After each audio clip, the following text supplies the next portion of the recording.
Le NAMM, qui est le plus grand salon de l'audio et des instruments de musique, est censé se dérouler la semaine prochaine à Anaheim, dans la banlieue de Los Angeles, mais comme vous le savez sûrement, des incendies continuent de sévir dans la région. Donc pour le moment, le salon est maintenu, notre visite aussi, mais on vous tiendra évidemment au courant de la situation ces prochains jours. Et une pensée évidemment pour les gens qui ont perdu leur maison, aux familles des victimes. Vous le savez, il y a pas mal de musiciens et de studios dans la région. Je pense notamment à l'ingénieur du son Bob Clearmountain, qui a perdu sa maison et son studio dans les incendies. Donc si NAMM il y a, ce sera sans doute pas le plus festif de tous. En attendant, certains constructeurs ont déjà commencé les annonces, notamment Korg qui a présenté pas moins de 4 produits, et on voit ça tout de suite. Et donc Korg nous refait la même chose que les années précédentes, Il grille la priorité et présente une flopée de produits avant même que le salon ne commence. Et on voit donc débarquer un nouveau Chronos. Voilà, le premier était sorti en 2011, il y a 14 ans déjà. Et parmi les nouveautés, on peut citer 256 programmes supplémentaires, un nouveau piano italien, un piano électrique, 12 sound designers ont bossé sur de nouvelles sonorités. Et ce nouveau Chronos est préchargé avec les banques additionnelles des anciens Chronos, donc il y aura vraiment de quoi faire. On retrouve aussi un grand écran tactile plus réactif, le châssis et le revêtement sont plus durables et plus, je cite, premium, et le temps de démarrage est 60% plus rapide. Et pour ceux qui ont un ancien Chronos, sachez qu'un pack de sons sortira au second semestre pour rajouter les nouveaux sons aux anciens modèles, c'est plutôt cool. Aussi, une autre nouveauté, vous la voyez là, je suis synchro avec les vidéos, c'est parfait. Un nouveau Mini Korg 700 fait aussi son apparition, et sa principale caractéristique est d'être plus petit. Sa taille correspond à environ 86% de celle de l'original, et il ne fait que 5,8 kg.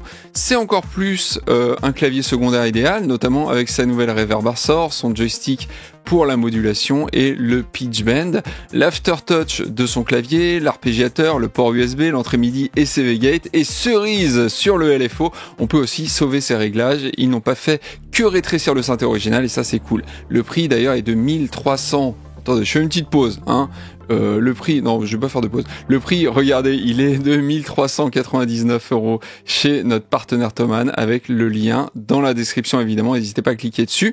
Et on continue avec Korg. Hop, Korg, ils sont là. Sauf que là, évidemment, ça va recommencer toutes les vidéos, mais regardez, c'est bien fait quand même.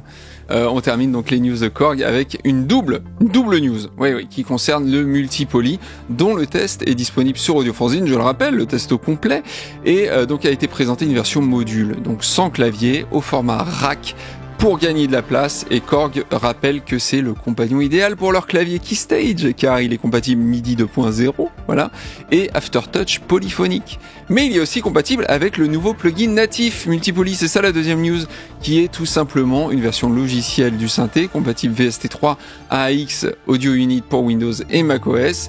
On peut évidemment échanger les sons entre les versions matérielles et le plugin, ils sont parfaitement compatibles, et pour ceux possédant le synthé hardware, le plugin est proposé à $50 au lieu de $200. C'est vraiment cool, je trouve, de pouvoir faire ses sons sur le synthé pour ensuite les exporter dans sa stan via le plugin, ou inversement profiter de l'interface utilisateur du logiciel pour concocter ses sons pour ensuite les envoyer dans le synthé. Plusieurs marques proposent ça désormais, je pense notamment à Arturia, et c'est vraiment pratique, je trouve. Allez, on passe à la news suivante. Et Reloop, dont on a déjà parlé la semaine dernière, on ne parle que d'eux en ce moment, c'est dingue, ont annoncé cette fois-ci un clavier contrôleur USB MIDI possédant 25 touches sensibles à la vélocité, des pads, des faders linéaires et des encodeurs rotatifs. Et le MIDI Keyboard Pro, puisque c'est son nom, semble vouloir être le contrôleur portable idéal, car il est compatible MIDI USB, mais aussi sans fil, via le Bluetooth. Voilà, il peut être alimenté par USB, mais aussi par des piles. Très pratique ça aussi en déplacement. Il a des molettes de modulation et de pitch bend, un arpégiateur, un mode accord, un mode gamme et ces 16 pads sont sensibles à la vélocité. Vous pourrez les utiliser pour contrôler vos drums, mais aussi n'importe quelle fonction de n'importe quel plugin, car ils peuvent envoyer des messages MIDI classiques.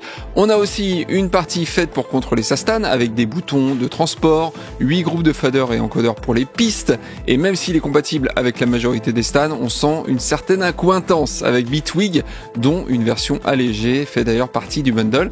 Ajoutez à cela un connecteur pour une pédale de sustain, une sortie MIDI au format jack et un hub USB 2 et vous obtenez donc une solution complète et compacte. Le prix, il est de combien le prix? Eh ben, il est de 249 € chez notre partenaire Thomann. Je vous mets le lien évidemment dans la description. C'est un lien affilié, donc vous pouvez aider la chaîne en passant. Merci d'avance. Voilà, toute l'équipe vous remercie évidemment. Et la disponibilité, vous voyez, c'est dans environ une semaine. Ce qui est pas si long en vrai, hein, une semaine. Allez, on passe à la news suivante. Et on continue avec du lourd et du français, car Focal vient d'annoncer leurs nouvelles enceintes de studio haut de gamme, les Utopia Main. Et je préfère vous prévenir tout de suite, hein, on est sur du 26 000 € et 46 000 € la paire. Donc c'est plutôt pour les studios pro, hein, mais ça fait rêver quand même. Moi je trouve personnellement, franchement, ça envoie du rêve. Voilà. Les haut-parleurs ont un profil M avec un subwoofer de 13 pouces quand même, hein. Si vous trouvez que 8 pouces c'est des gros boomers, bah là il faut 13 pouces là, hein, donc c'est beaucoup plus gros. C'est des belles bêtes. Un médium de 5 pouces à membrane W et un tweeter en beryllium de 1,5 pouces. C'est la signature de la marque, voilà, qui promet une reproduction exceptionnelle d'après le constructeur des transitoires sans causer de fatigue auditive. Ce qui est cool quand on travaille toute la journée dessus quand même. Les cabinets ont été conçus avec des panneaux en MDF, qui sont renforcés d'entretoises pour éliminer toute déformation, et l'amplification en classe H est déportée et donc en dehors des enceintes, voilà, et promet un niveau de distorsion harmonique extrêmement faible. Il y a donc deux modèles, la 112 et la 212, avec un ou deux boomers de 13 pouces. Et donc, il va falloir faire de la place, hein, car les enceintes sont juste énormes. Par contre, de la place dans votre portefeuille, ça, il y en aura après les avoir achetés, c'est sûr et certain. Donc, pas les enceintes de monsieur et madame tout le monde, évidemment, mais j'aime bien personnellement baver un petit peu sur ce genre de produit. Pas vous? Bon, bref, on passe à la suite. Et on termine cette matinale avec la 3e version de l'orgue de Nord.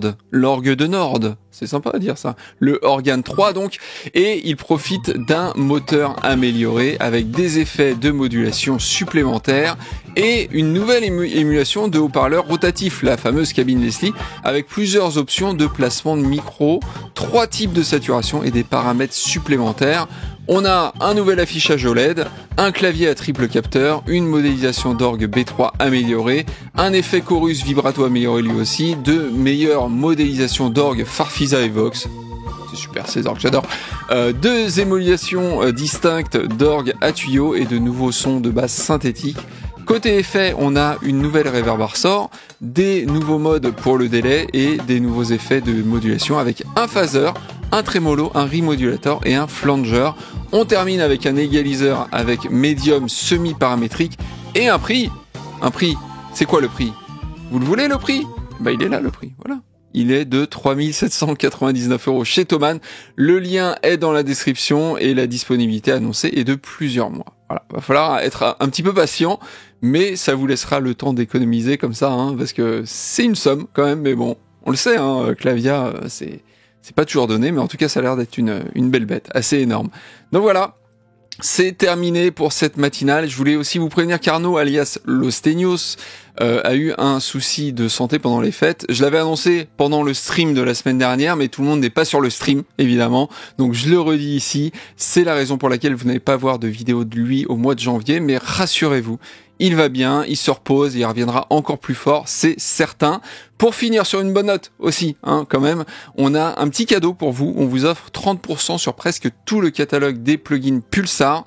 C'est des Français. On vous met le code et le lien dans la description juste en bas. L'offre est valable jusqu'au 21 janvier seulement, donc ne tardez pas trop. Pour ma part, si la situation le permet, je serai donc au NAM la semaine prochaine pour vous rapporter plein d'images et plein de sons et plein d'infos. Je vous tiens évidemment au courant, hein, de la situation, donc profitez-en pour vous abonner à la chaîne et mettre la petite cloche. Et puis je vous dis bon week-end à tous, faites de la musique, ciao ciao.